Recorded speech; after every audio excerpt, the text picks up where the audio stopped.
Today we'll be reading The Golden Bird from the Brothers Grimm. Without further ado, The Golden Bird. In the olden time there was a king who had behind his palace a beautiful pleasure garden in which there was a tree that bore golden apples. When the apples were getting ripe they were counted, but on the very next morning one was missing. This was told to the king, and he ordered a watch should be kept every night beneath the tree. The king had 3 sons, the eldest of whom he sent as soon as night came into the garden. But when it was midnight he could not keep himself from sleeping, and the next morning an apple was again gone. The following night the second son had to keep watch. It fared no better with him. As soon as 12 o'clock had struck he fell asleep, and in the morning an apple was gone. Now it came to the turn of the third son to watch. He was quite ready, but the king had not much trust in him, and thought he would be of less use than his brothers. But at last he let him go. The youth lay down beneath the tree, but kept awake and did not let sleep master him. When it struck 12, something rustled through the air, and in the moonlight he saw a bird coming, whose feathers were shining with gold. The bird alighted on the tree, and had just plucked off an apple when the youth shot an arrow at him. The bird flew off, but the arrow had struck his plumage, and one of his golden feathers fell down. The youth picked it up, and the next morning took it to the king and told him what he had seen in the night. The king called his council together, and everyone declared a feather like this was worth more than the whole kingdom. "If the feather is so precious," declared the king, "one alone will not do for me. I must and will have the whole bird." The eldest son set out. He trusted to his cleverness, and thought he would easily find the golden bird. When he had gone some distance he saw a fox sitting at the edge of a wood, so he cocked his gun and took aim at him. The fox cried, "Do not shoot me. In return I will give you some good counsel. You are on the way to the golden bird. This evening you will come to a village in which stand 2 inns opposite one another. One of them is lighted up brightly, and all goes on merrily within, but do not enter it. Go rather into the other, even though it seems a bad one." "How can such a silly beast give wise advice?" thought the king's son, and he pulled the trigger, but he missed the fox, who stretched out his tail and ran quickly into the wood. So he pursued his way, and by evening came to the village where the 2 inns were. In one they were singing and dancing. The other had a poor, miserable look. "I should be a fool indeed," he thought, "if I were to go into the shabby tavern and pass by the good one." So he went into the cheerful one, lived there in riot and revel, and forgot the bird, his father, and all good counsels. Some time had passed, and when the eldest son, month after month, did not come home, the second set out, wishing to find the golden bird. The fox met him also, and gave him the good advice, of which he took no heed. He came to the 2 inns.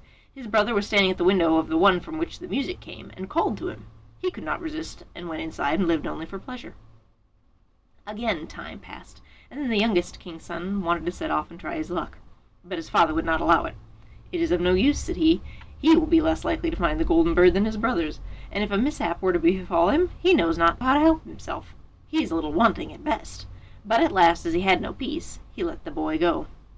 Again the fox was sitting outside the wood, and begged for his life and offered his good advice. The youth was good-natured, and said, "Easy, little fox, I shall do you no harm." "You will not repent it," answered the fox, "and that you may proceed more quickly, get up behind on my tail." Scarcely had he seated himself when the fox began to run, and away he went over stock and stone till the youth's hair whistled in the wind. When they came to the village, the king's son got off. He followed the good advice, and without looking round turned into the little inn where he spent the night quietly. The next morning, as soon as he got into the open country, there sat the fox, and said, "I will tell you further what you have to do. Go straight forward. At last you will come to a castle in front of which a whole regiment of soldiers is lying. Do not trouble yourself about them, for they will be all asleep and snoring. Go through the midst of them straight into the castle. Go through all the rooms till at last you will come to a chamber where a golden bird is hanging in a wooden cage. Close by there stands an empty gold cage for show. Beware of taking the bird out of the common cage and putting it into the fine one, or it will go badly with you."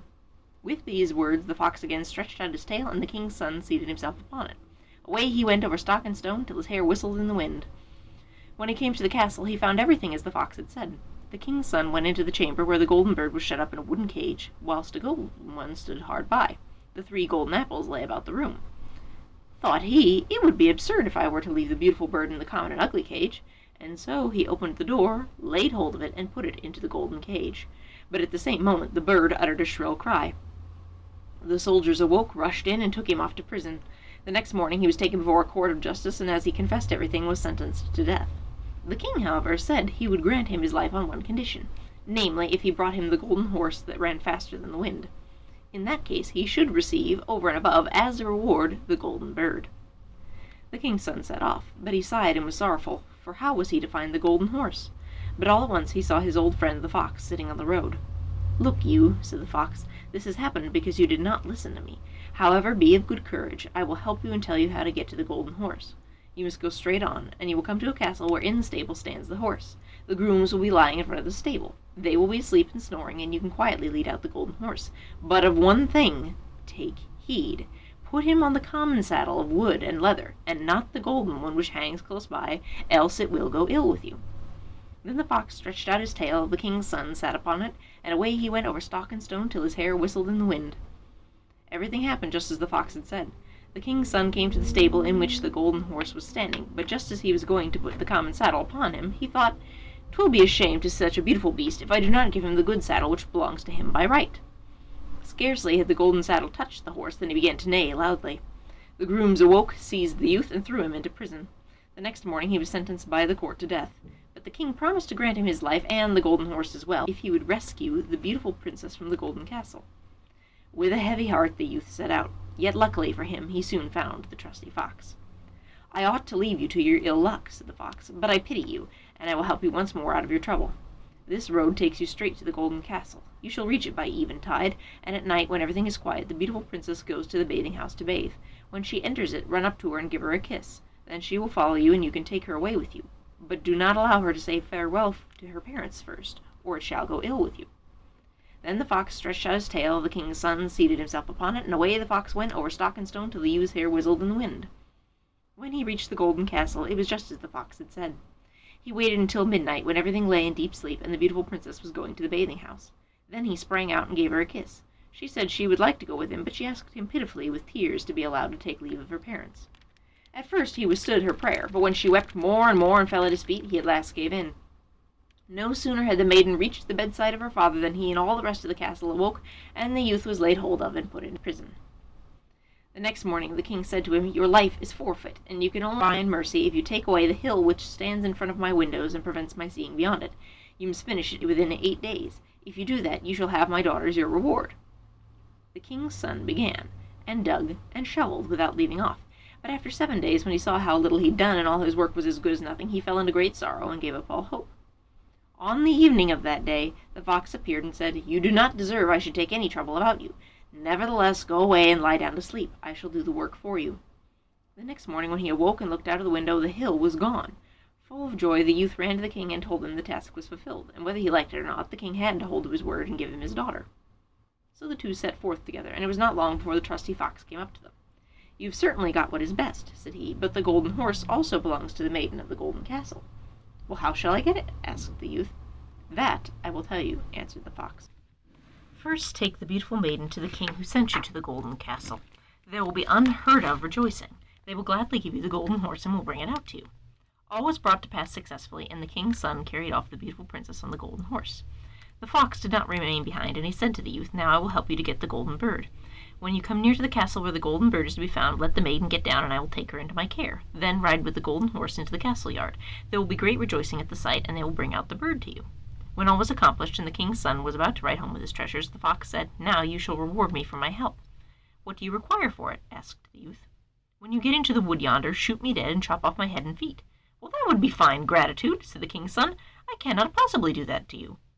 The fox said, "If you will not do it, I must leave you, but before I go away I will give you a piece of good advice. Be careful about 2 things. Buy no gallows flesh, and do not sit at the edge of any well." And then he ran into the wood. The youth thought, "That is a wonderful beast. He has strange whims. Who is going to buy gallows flesh? And the desire to sit at the edge of a well has never yet seized me." He rode on with a beautiful maiden, and his road took him again through the village in which his 2 brothers had remained. There was a great stir and noise, and when he was asked what was going on, he was told 2 men were going to be hanged. As he came nearer to the place, he saw they were his brothers, who had been playing all kinds of wicked pranks, and had squandered their entire wealth. He inquired whether they could not be set free. "If you will pay for them," answered the people, "but why would you waste your money on wicked men and buy them free?" He did not think twice about this, but paid for them, and when they were set free, they all went on their way together. They came to the wood where the fox had first met them, and as it was cool and pleasant within it, after their long hot walk, the 2 brothers said, "Let us rest a little by the well, and eat and drink." He agreed, and whilst they were talking, he forgot himself and sat down upon the edge of the well, without foreboding any evil.